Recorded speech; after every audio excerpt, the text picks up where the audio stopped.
Hello, everyone, and welcome to the Intentional Aging discussion for September 2022. My name is Karina, and I am a librarian here at the North Olympic Library System in Tuolumne County, Washington. Before we get started with today's topic, I would like to first share North Olympic Library System's land acknowledgement. The North Olympic Library System acknowledges that the lands on which we live and gather are the appropriated homelands of Indigenous peoples. We want to express our deepest respect to those peoples, past and present, including the Hoh tribe, Jamestown S'Klallam tribe, Lower Elwha S'Klallam tribe, Makah Indian tribe, Quileute tribe, Quinault Indian Nation, Port Gamble S'Klallam tribe, and the Skokomish tribe for their care of these lands throughout generations. Let us learn more about the histories, cultures, and traditions of Indigenous peoples, and let us strengthen relationships with sovereign tribal nations to provide an inclusive space, fostering innovation and collaboration at the library. For any newcomers here with us today, the Intentional Aging Program meets on Zoom on the third Tuesday of each month to explore topics related to aging. We do this in a handful of ways. Sometimes we have guest presenters like today. We do activities, we have book discussions, and we engage in conversation. The goals of these gatherings are to connect with each other and to gain insight into ways in which we can influence our own quality of life and live the life we choose in the coming years. This program was inspired by a book titled Aging Mastery Playbook, published by the National Council on Aging, which suggests that there are 6 dimensions of aging well: gratitude and mindfulness, health and well-being, finances and future planning, connections and community, creativity and learning, and legacy and purpose. Our monthly topic will typically fall into at least one of these 6 dimensions. Our topic today is aging in place. I will be sharing information about what it means to age in place, and then Julie Greenberg will join us from Habitat for Humanity of Tuolumne County to talk about programs that they offer to assist people who wish to age in place. But before we get started with our topic, I would like to take a moment to address what might be on the minds of any returning participants, which is, who is this person? Also known as, that's not Cheryl. So I'll tell you a little bit about who I am. As I mentioned earlier, my name is Karina Desmaris. I will be here with you for these gatherings going forward, taking the baton from Cheryl Martin, who started this program 1 year ago. I recently joined NOLS as the Older Adult Services Librarian, which is a mouthful. It's a new position that was created because NOLS appreciates the input and the special interests of our more mature patrons. And being a fairly new member of this age group myself, I am very excited to be exploring these topics right along with you. I grew up in Nebraska and then raised my own family there. And then in 2015, whoops, I bumped my keyboard. In 2015, I moved to Washington, finally fulfilling a 17-year-old dream of living in the Pacific Northwest. Outside of library time, I find joy in friends and family, being a grandma, tending to our assortment of animals, taking walks, reading, and knitting. So now that you know a little bit about me, it is your turn to have an opportunity to share. During most of our gatherings, we will provide time to share a bit about what is going on in our lives. Please know that this is absolutely voluntary.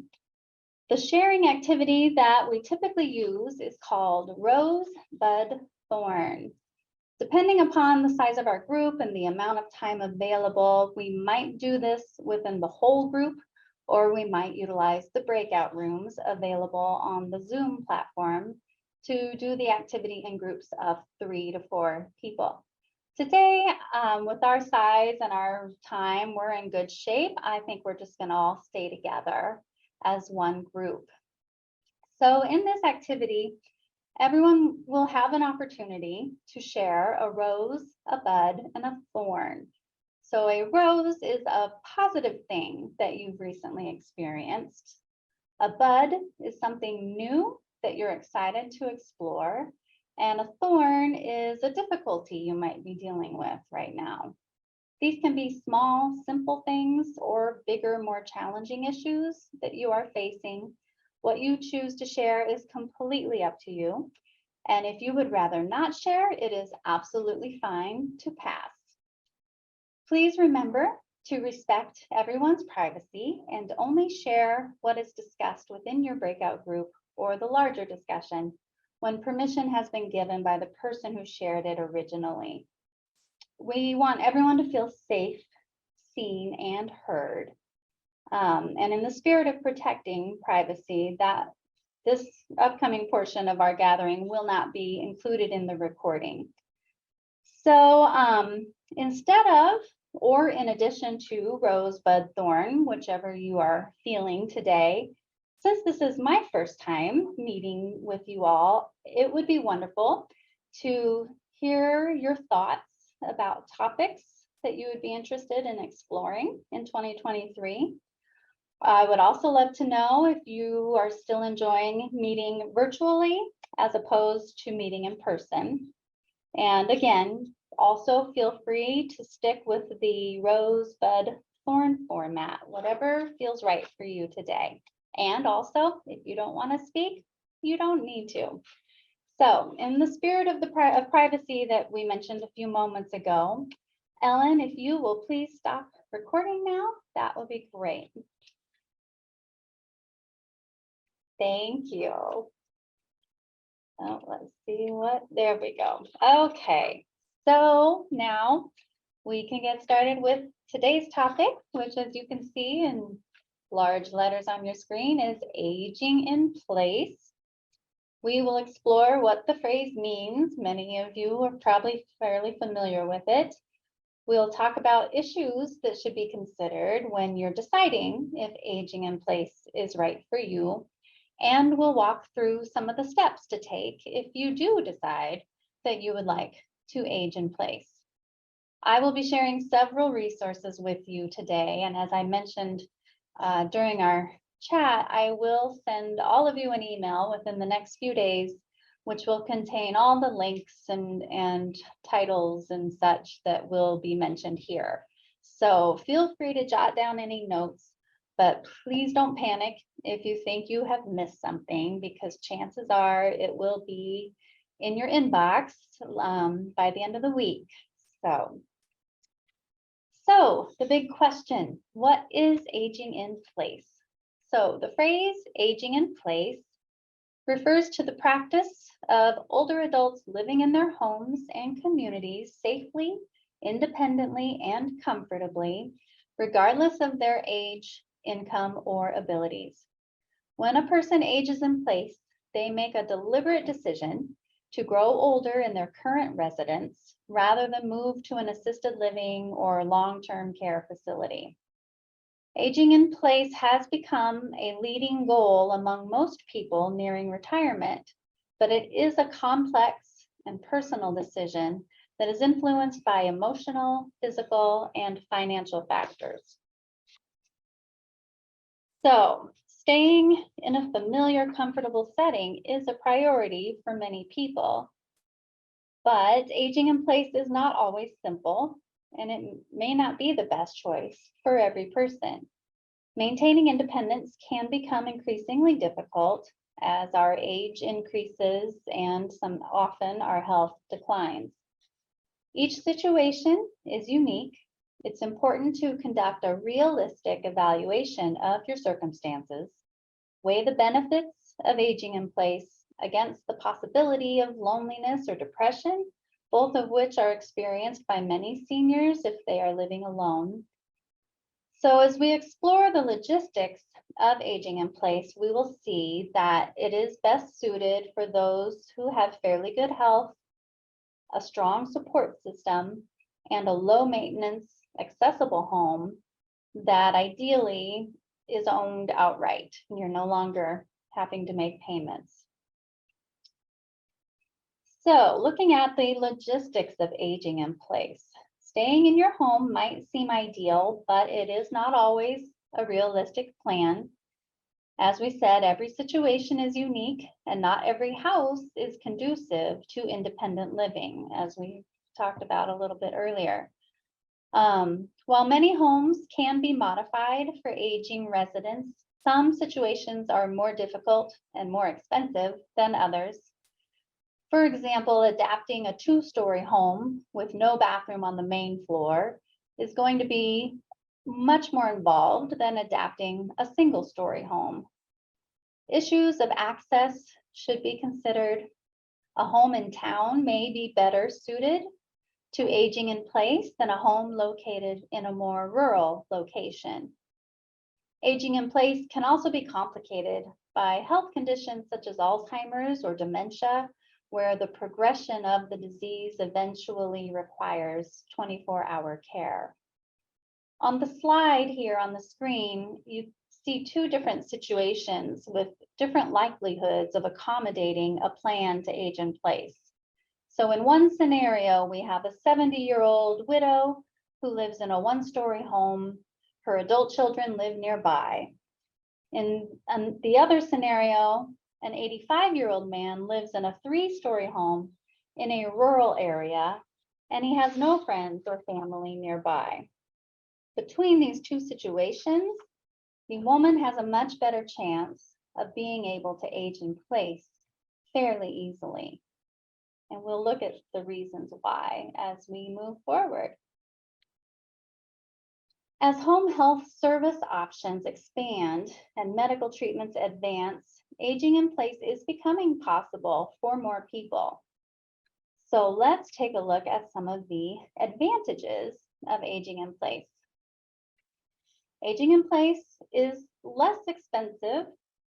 Assisted living facilities and nursing homes are expensive options, and most health insurance programs, including Medicare, do not cover long-term care. Aging in place is often much more affordable than moving into a facility, especially if you own your current home outright. Aging in place allows us to maintain some independence. As we age, personal independence tends to decrease. Many older adults will eventually need help with everyday tasks. However, a network of support from family, friends, and caregivers can help us retain many aspects of independence at home. And aging in place allows us to remain in a familiar setting with familiar routines. For many people, the emotional value of a home exceeds its monetary value. And while some adults easily adapt to living in a care facility, others may never feel at home in such an environment, which can negatively impact their mental health. Of course, there are also disadvantages to aging in place. Aging in place can carry safety concerns. As we age, health crises can become more frequent. It's important to have someone nearby who can come quickly to assist if you fall or have an accident of some sort. Cognitive impairments can become dangerous also, especially for those who live alone, and could lead to forgetting to take your medication or wandering away from home. Aging in place involves challenges associated with home maintenance. It is common for homes to fall into disrepair as its residents age. It often becomes more difficult to do repairs ourselves as we get older. It can become difficult to pay for regular maintenance and repairs, and can take a long time these days. As Evelyn mentioned, she was on the waiting list for the roof. I've been experiencing that with a lot of services these days. but delaying maintenance can become dangerous and can limit the livability of your home. And then aging in place requires a reliable support system. So aging in place may not be feasible if there are few friends or neighbors you can turn to for support. Aging in place is also difficult if you're not comfortable creating a network of caregivers. Not everyone is fortunate enough to have family members nearby who can help. Living far from your adult children can make aging in place more challenging. When we consider aging in place, we should carefully weigh these pros and cons and look at our personal situation and our own health conditions to see how it all stacks up. Okay. So it would be great if we could just make a declaration. I have decided to age in place, and voila, that would be enough to make it happen. But in reality, aging in place takes planning. You have to make proper preparations. Creating a plan and a checklist can help prioritize what needs to be done. Examining the available home care options and resources in your community can make it easier to decide what is right for you. This can also help identify any gaps in your plan so you can address them, and which will ultimately make aging in place more feasible. But planning is the key to aging in place comfortably. It's much better to establish your support system before a health crisis forces you into making uncomfortable decisions. How to stay social is another aspect of aging in place that is often overlooked in the planning phase, but it is essential. Senior centers, community activities, and clubs are great ways to stay involved. And technology like FaceTime and our good friend here, Zoom, can help us stay connected to loved ones who do not live nearby. Many people choose to age in place simply because it is the most economical option.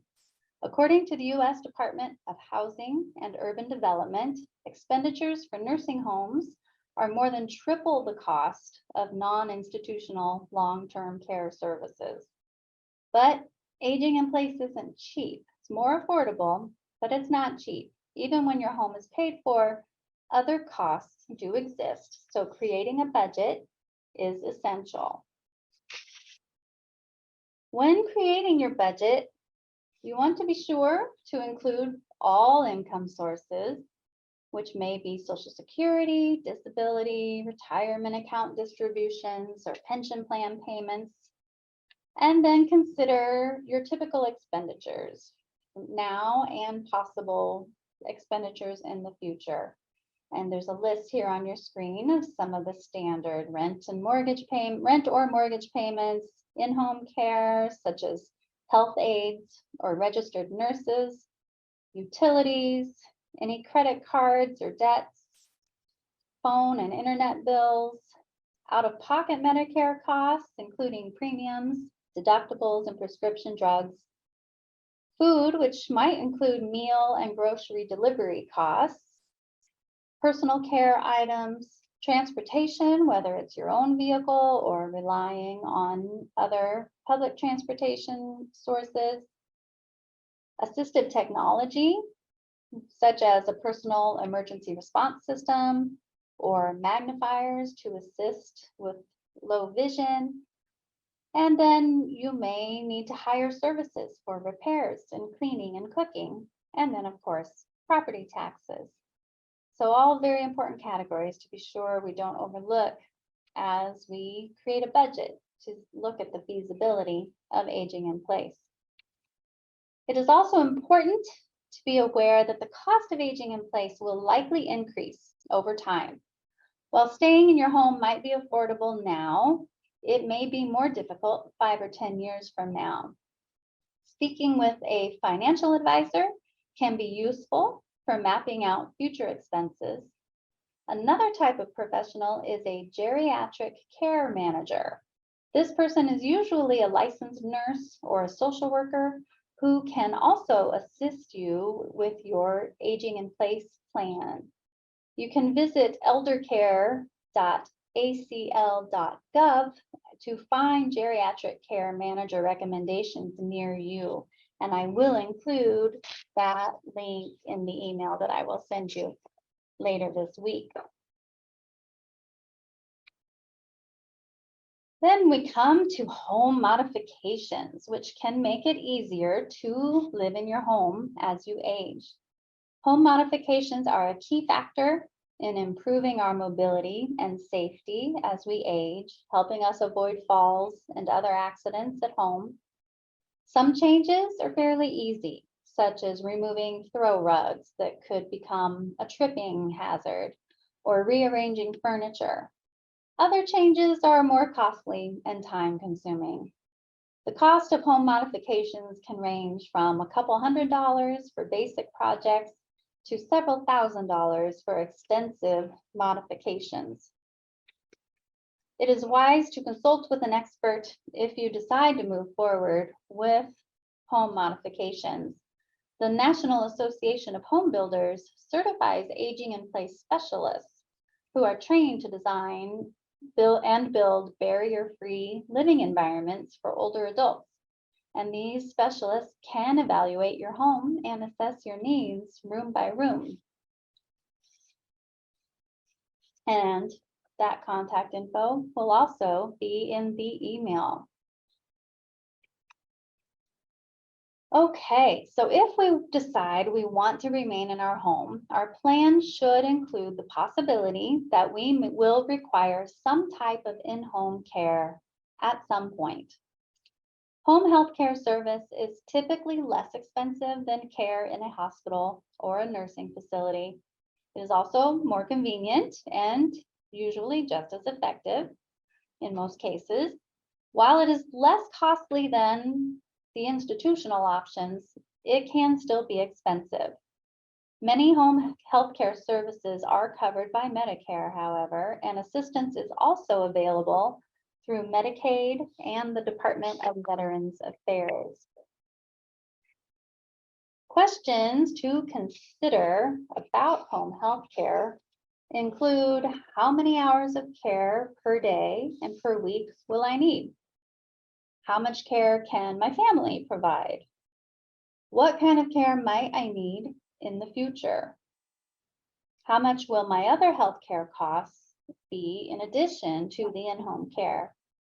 And do I need homemaker services to come in and help with cleaning and cooking or grocery shopping? So let's briefly touch upon some of the types of home health care services that are available. Home health aides can assist with basic personal needs such as getting out of bed, walking, bathing, and dressing. Skilled nursing care is provided by a registered nurse or a licensed practical nurse, and their services may include dressing wounds, providing intravenous therapy, administering medication and certain injections, monitoring our general health, managing pain, and providing other general health support. Medical supplies such as catheters and wound dressings in these cases are often provided by the home health agency. And then we have occupational, physical, and speech therapists, just like Pamela used to do,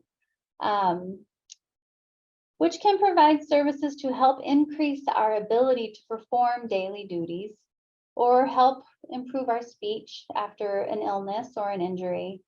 Medicare may cover some of the cost for medical equipment, such as wheelchairs or walkers, which is good to know. Medical social services can include counseling or help in finding community resources for emotional support. And homemaker services, we mentioned a little bit ago, can come in and assist with basic household tasks, such as meal preparation, light cleaning, laundry, and grocery shopping.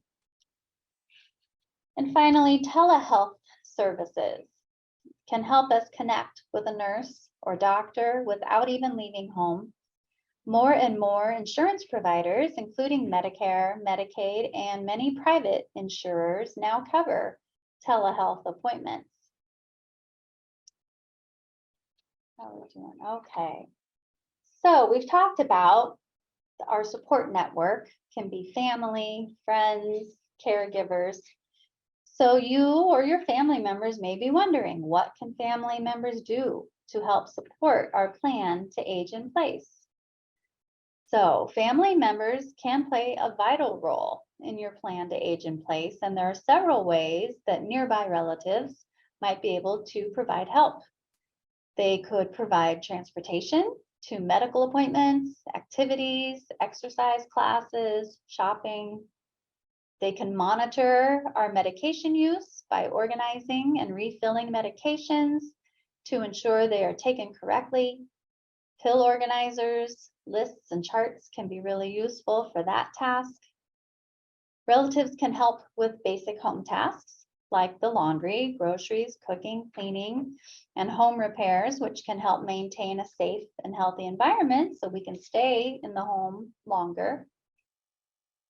Family members can arrange social interaction to support mental health. The local library and senior center are great resources for finding opportunities to connect with other people. And family members can plan mental wellness activities that are mentally stimulating and support brain health. These could be helping us engage in a hobby or activities like crossword puzzles, jigsaw puzzles, crafts and classes. We can ask family members to help us manage our finances. They can help us create a budget and manage bill paying. And our family members can watch out for changes in our health and help us seek care from providers when it becomes necessary.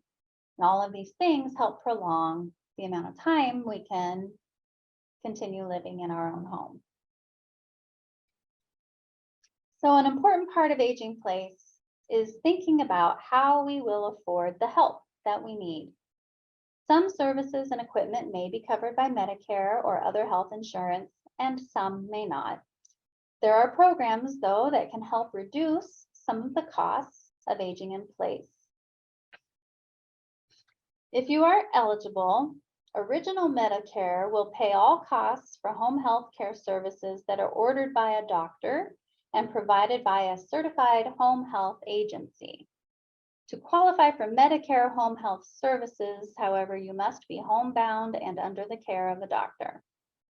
Additional services may be provided by Medicare Advantage plans, which are administered by private health insurance companies that contract with the federal government. Since 2019, the Centers for Medicare and Medicaid Services have allowed Medicare Advantage plans to offer expanded in-home support services that Original Medicare does not cover.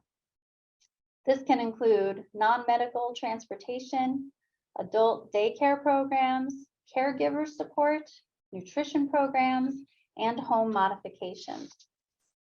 Several major insurers offer Medicare Advantage plans with enhanced benefits, including Cigna, Anthem, Humana, and United Health Group. About 40% of all Medicare beneficiaries are enrolled in a Medicare Advantage plan. For those enrolled in Original Medicare supplemental plans known as Medigap, can also help cover out-of-pocket costs, including deductibles, coinsurance, and co-payment. Another way to help reduce the cost of aging in place are long-term care insurance plan policies and annuities. People who plan early may buy insurance policies that cover the expenses related to aging in place. These can include long-term care insurance or a life insurance policy with a rider for long-term care. Annuities are another option for funding future costs. An annuity is a contract issued by an insurance company that converts your premiums into a guaranteed fixed income stream. They can be complex and expensive, however. They might require an initial investment of $100,000 or more, and purchasing them does get more expensive as you age. So keep that in mind. And then we have the Program of All-Inclusive Care for the Elderly, known as PACE, which is run by Medicare and Medicaid. It helps provide services to people who would otherwise need to seek care in a nursing home. There may be a monthly charge for services, but PACE covers in-home care, adult daycare, doctor visits, hospital and nursing home stays, prescription drugs, and some medical transportation. PACE can also pay for training and respite for family caregivers. And PACE can provide some coverage for long-term care needs for people with Alzheimer's disease. Beyond reducing costs, there are also free community resources out there. Nearly every community in the US has an established network of services to assist older adults who choose to age in place. There are more than 600 area agencies on aging in the US, and each agency coordinates a system for delivering free services to millions of older adults and their caregivers. And most of these services are available to all seniors regardless of income. Resources such as benefits.gov and benefitscheckup.org can help you discover which benefits you might qualify for. These benefits programs can help pay for prescription drugs, heating bills, housing costs, meal programs, and even legal services.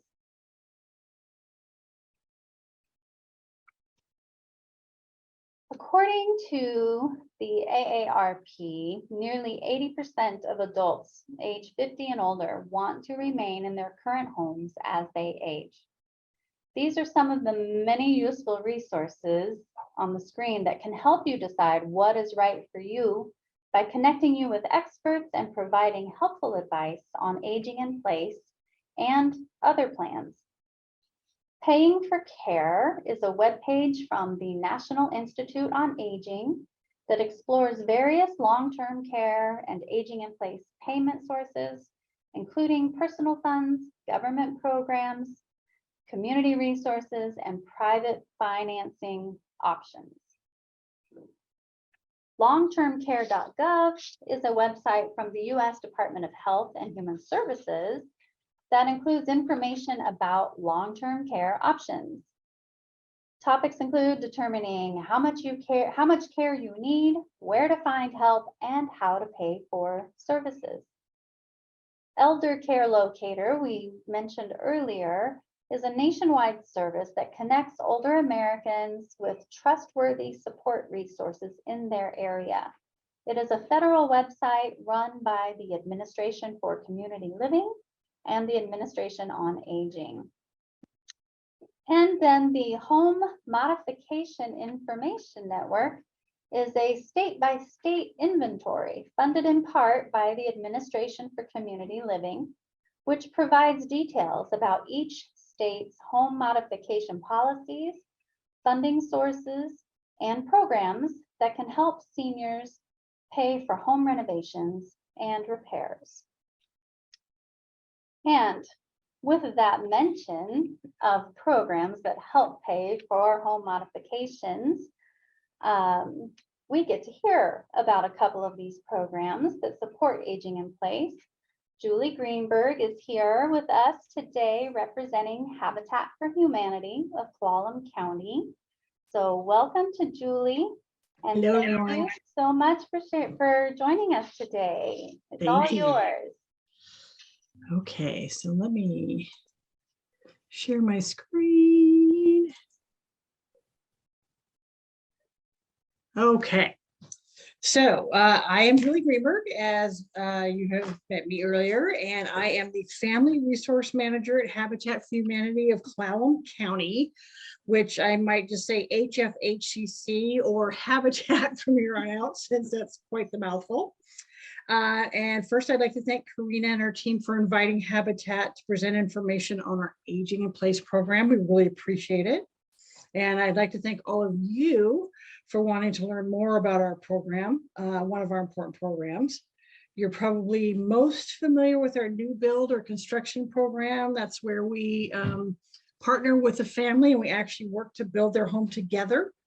And so you might be thinking, well, what made you guys decide to expand your program offerings? I will get to that soon, but first I'm going to give you a little bit of history on Habitat. So our particular Habitat was founded in 1991. It was back in Sequim as the Dungeness Valley Habitat for Humanity.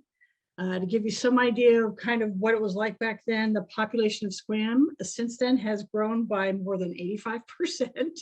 So we're talking smaller town. And then in 2006, Habitat moved to Port Angeles and we became the Habitat for Humanity of Clallam County. We serve all of Clallam County. And currently we've helped over 35 families in 30 years with home construction and over 55 families through neighborhood revitalization programs, which are comprised of our aging in place and our repair program. Those are two different programs. And today we're going to focus on aging in place, but I'll let you know a little bit about the repair program as well. So basically what spurred us on, why adopt it? Well, the statistics definitely supported a need. As most of us know, securing adequate housing in Clallam County, especially in the larger towns and cities, it can be quite the challenge. With over 31% of our population at 65 or older and an average of 51 years of age, there's definitely a large pool of our friends and neighbors that might need some help. In addition, almost 71% of the folks in Clallam own their own homes, and that's a great thing because as Karina mentioned that, people's homes are usually their most valuable asset, and not just monetarily, but emotionally. It's where you build your life, it holds your memories, it's your safe haven. So knowing that I have 87%, we're somewhere in the 80% range of people prefer to stay in their home. So I know that's my plan. And so our goal at Habitat is to help create a more stable present and future. And we do that by providing repairs and improving accessibilities in the homes that you currently own. So sometimes folks just need a ramp or a handrail to continue to be a part of their community. And most importantly, we want to help ensure that our neighbors can age with dignity in their own homes. So what does it take? Okay, so to qualify for the program, and please let me know if I'm going too fast. To qualify for the program, you must be 65 years of age or older.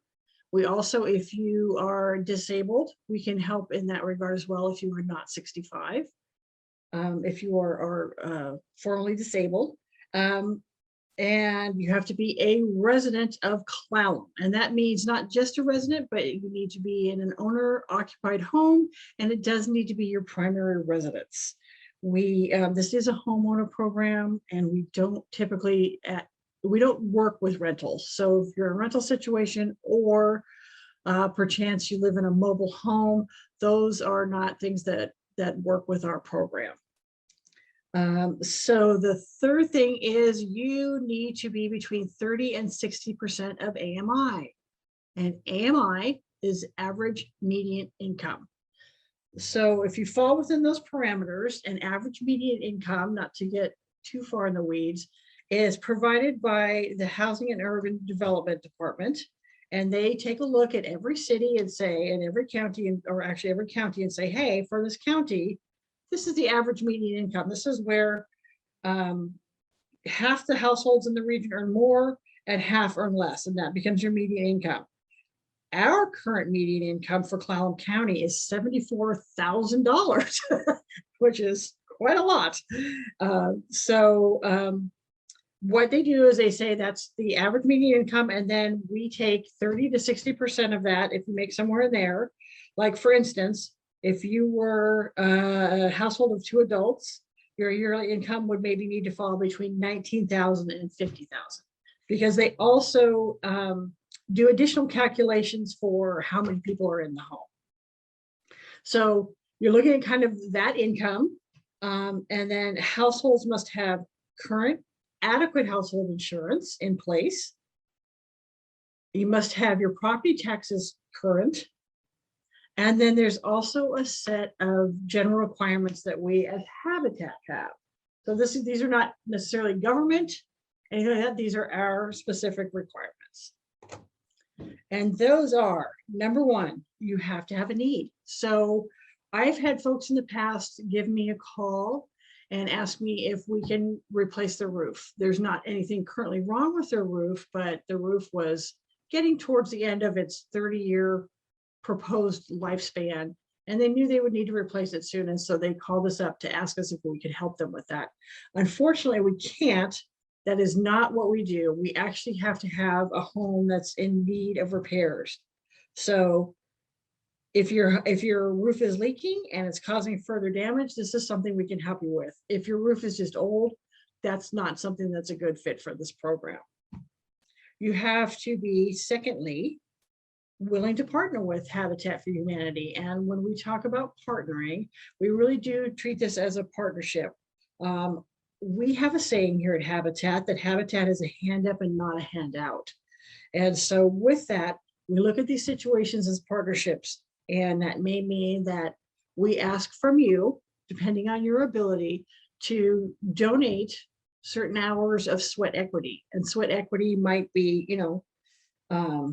it might just be cleaning up the area after we're done. It may be that you make cookies for the team that's working on your house. It's different things like that. Just some effort that makes it so that you're involved in what's happening with the house and the repairs and what's happening with the house. We promise we're not going to ask someone to, shimmy up a ladder and replace shingles on the roof themselves or any kind of craziness like that. We'd never ask anyone to do something that they weren't comfortable with. But more so, it's just, like I say, participating in this with us. We also, in that participation, there's certain times at which we'll have documentation that we need to go over. And so being responsive in documentation, getting us the information we need in a timely manner, that's also what we consider partnering with this in this program. Third, as we talked about earlier, you have to own the home and it has to be a permanent, a primary residence. And then the fourth is ability to pay a low or no interest loan.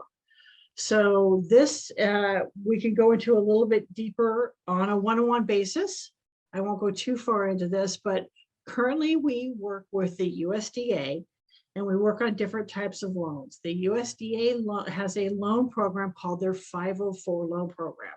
And that's for people who need help with a larger repair on their house. So not something where maybe it's $300 or $200 or just, cleaning up the yard or whatever. It might be something where, okay, that roof is leaking, it has done some damage. And because of that, it's going to be more than we have grant money for. And so you may need to take on some of that responsibility, that financial responsibility in going through the USDA in a 504 loan. And so it's a government program, like I say, with the USDA, and it depends on your income. And I know at times are subsidies that can be had with this, but if you have something like this or know someone that has maybe a larger problem that they need with their aging in place, when you contact me or put them in contact with me, I can go into more detail what that is. We have on occasion had grants, had grant funding. It's not guaranteed. It's not every year we know we're going to have this grant funding, but on occasion we have had grant funding where we have been able to actually, depending on your income level, pay for the repairs ourselves. So pay for what's needed in the repairs. But again, we typically use volunteer help. We do have a person who is in charge of our repair program, but it's a small team. So sometimes, we may need to bring in other folks to help us out. Okay, so how does it work, Julie? If I need this or I know someone who needs it, how do I get help? Well, it's pretty easy. We have an intake form on our website, and our website is habitatplallam.org. And I know Karina will include this information for you at the end. But if you go on to the website, you can look under our program section And at the bottom, there's an intake form. The intake form has just general questions about what do you need? What's your what do you have an income? So we know whether we need to work about getting a grant or funding of some other type in there. And then that comes to us. We review it and see what's the best next steps. And if we know we can help you. If we do know we can help you with this, I will call you and say, hey, we're going to come out for a site visit and we're going to take a look at the problems you're having.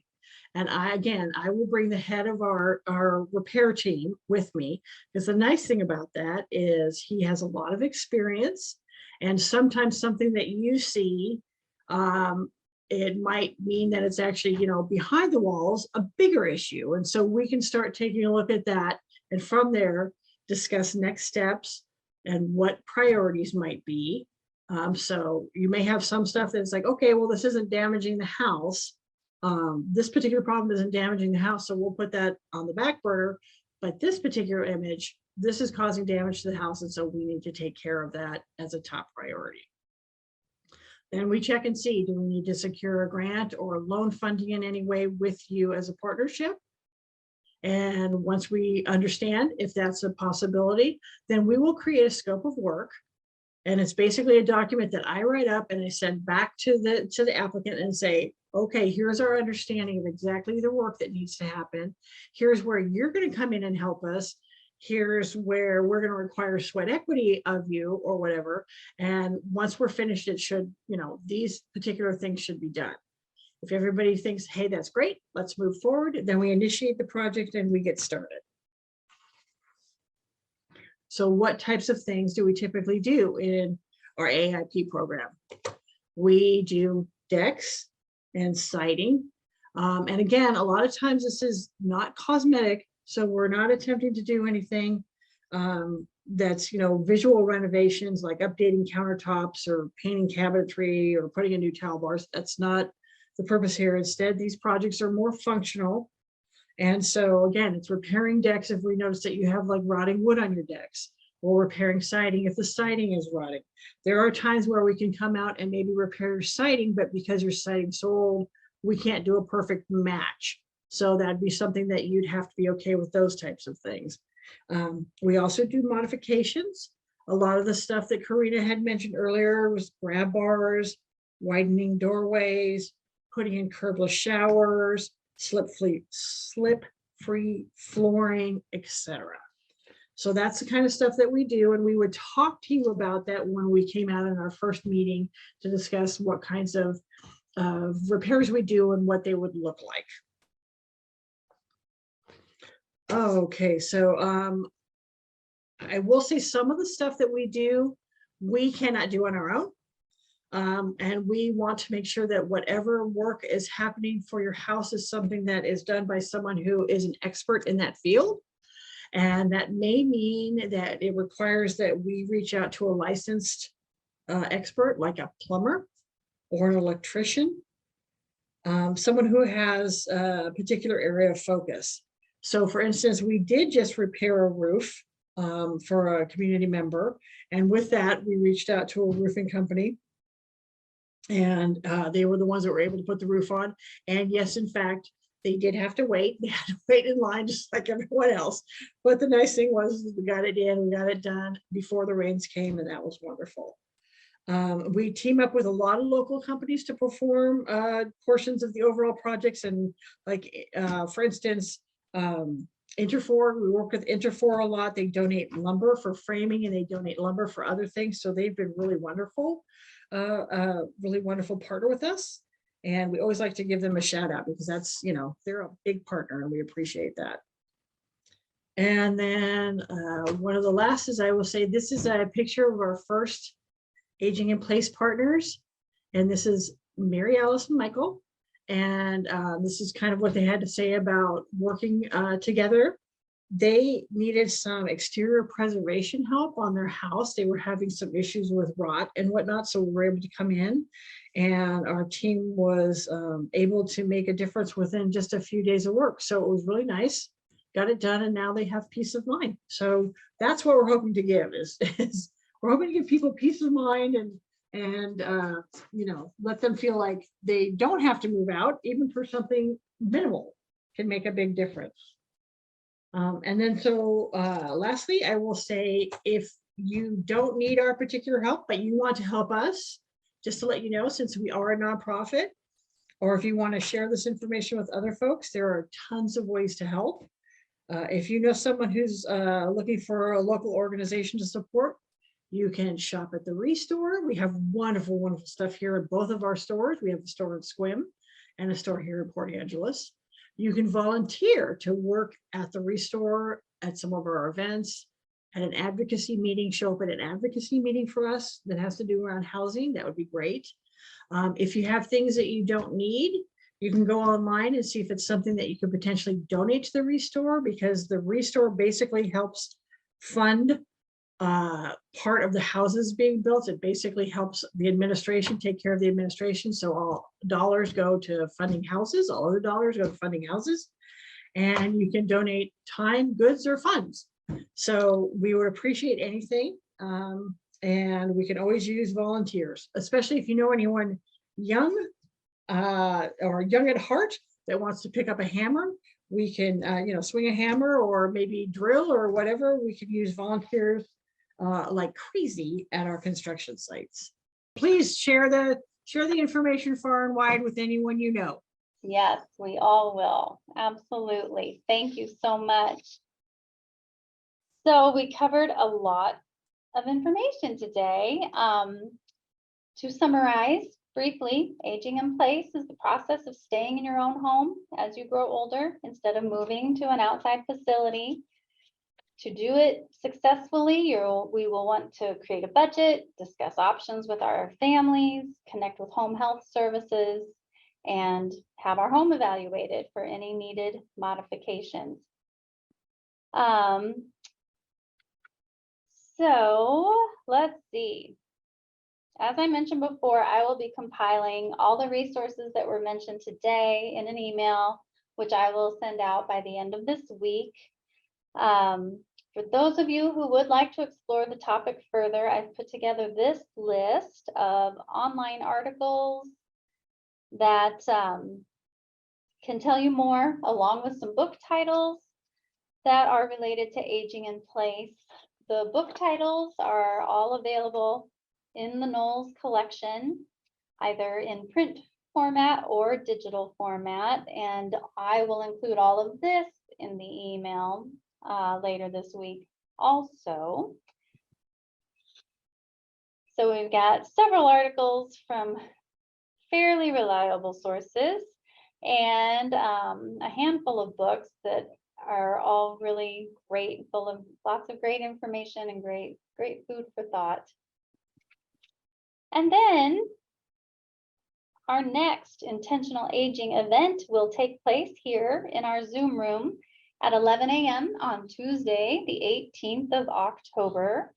We will be having a discussion about advanced care planning and end-of-life choices, centered around the book pictured here, written by Mallory McDuff, entitled Our Last Best Act: Planning for the End of Our Lives to Protect the People and Places We Love.